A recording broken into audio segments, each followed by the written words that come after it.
একটা ছোট্ট গ্রামে থাকত রিমি। বয়স মাত্র ৮।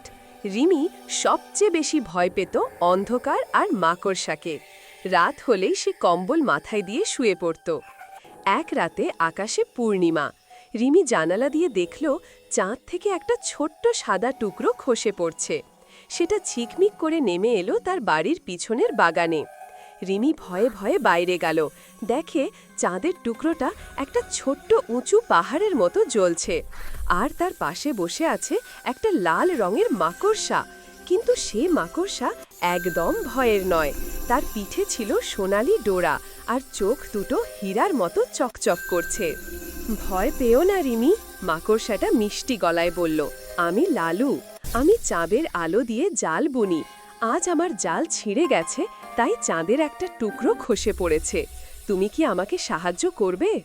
রিমি পিছিয়ে যেতে গেল, কিন্তু চাঁদের আলোটা দেখে থমকে দাঁড়ালো। আমি আমি মাকড়সাকে ভয় পাই। লালু হাসল। ভয় তখনই থাকে যখন আমরা কাউকে চিনি না। এসো, আমার সঙ্গে হাঁটো। লালু রিমিকে নিয়ে গেল বাগানের গভীরে। সেখানে হাজার হাজার ছোট ছোট জোনাকি উড়ছে। লালু তার সোনালি সুতো দিয়ে জাল বুনতে লাগলো।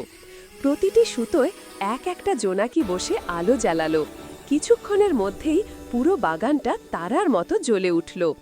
দেখলে, লালু বলল, আমি ভয়ের নই, আমি তো আলো বুনি। রিমি লজ্জা পেয়ে বলল, আমি আগে কখনো মাকড়সার কাছে আসিনি, তাই ভয় পেতাম। লালু একটা ছোট্ট জাল বানিয়ে দিল রিমির হাতে। এটা নিয়ে যাও, যখন ভয় লাগবে এই জালটা জানালায় ঝুলিয়ে দিও, তাহলে চাঁদের আলো আর জোনাকির আলো মিলে তোমার ঘর ভরে যাবে আর ভয় পালিয়ে যাবে। সেই রাত থেকে রিমি আর অন্ধকারকে ভয় পায় না।